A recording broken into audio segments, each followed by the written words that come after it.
Hello, hi to everyone. I welcome you all to my channel Mantro. Today I am here with Sri Krishna Krit Devi Durga Stotram, created by Lord Krishna himself. So let's start. ॐ त्वमेव सर्वजननी मूलप्रकृतिरीश्वरी त्वमेवाद्या सृष्टिविधौ स्वेच्छया त्रिगुणात्मिका कार्यार्थे सगुणा त्वं च वस्तुतो निर्गुणा स्वयं परब्रह्मस्वरूपा त्वं सत्या नित्या सनातनी तेजः स्वरूपा परमा भक्तानुग्रहविग्रहा सर्वस्वरूपा सर्वेशा सर्वाधारा परात्परा सर्वबीजस्वरूपा च सर्वपूज्या निराश्रया सर्वज्ञा सर्वतो भद्रा सर्वमङ्गलमङ्गला सर्वबुद्धिस्वरूपा च सर्वशक्तिस्वरूपिणी सर्वज्ञानप्रदा देवी सर्वज्ञा सर्वभाविनी त्वं स्वाहा देवदाने च पितृदाने स्वधा स्वयं दक्षिणा सर्वदाने च सर्वशक्तिस्वरूपिणी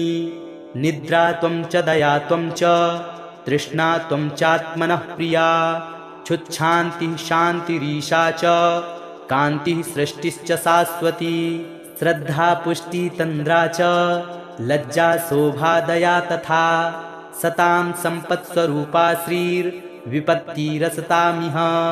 प्रीतिरूपा पुण्यवतां पापिनां कलहाङ्कुरा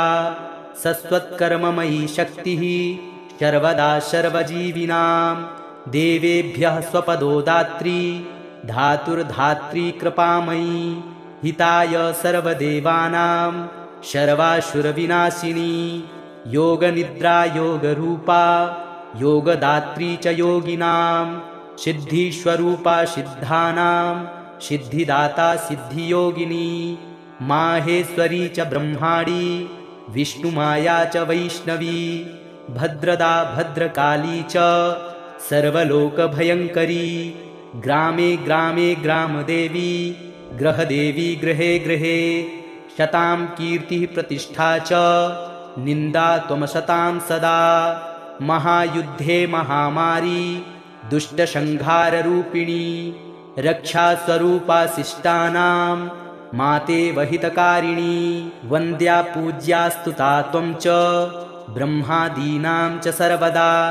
ब्राह्मण्यरूपा विप्राणां तपस्या च तपस्विनां विद्या विद्यावतां त्वं च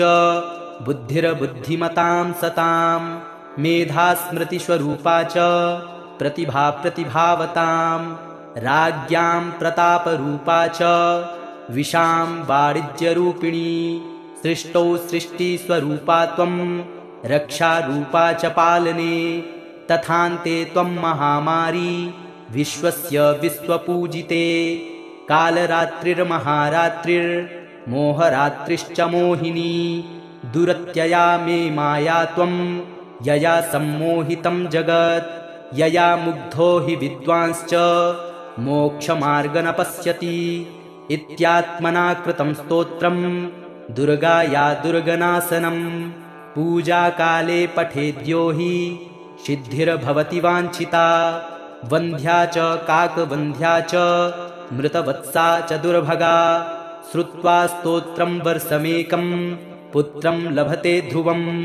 कारागारे महाघोरे यो बद्धो दृढबन्धने श्रुत्वा स्तोत्रं मासमेकं बन्धनान्मुच्यते ध्रुवं यक्ष्मग्रतो गलत्कुष्ठी महाशूली महाज्वरी श्रुत्वा स्तोत्रं वर्षमेकं सद्यो रोगात् प्रमुच्यते पुत्रभेदे प्रजाभेदे पत्नीभेदे च दुर्गतः श्रुत्वा स्तोत्रं मासमेकं लभते नात्र संशयः राजद्वारे श्मशाने च महारण्ये रणस्थले हिंस्रजन्तुसमीपे च श्रुत्वा स्तोत्रं प्रमुच्यते गृहदाहे च दावाग्नै दस्युसैन्यसमन्विते स्तोत्रश्रवणमात्रेण लभते नात्र संशयः महादरिद्रो मूर्खश्च वर्षस्तोत्रं पठेत्तु यः विद्यावान् धनवांश्चैव स भवेन्नात्र संशयः इति श्रीकृष्णकृतदुर्गास्तोत्रम् सम्पूर्णम्. If you have liked this video, please do subscribe and turn on the notification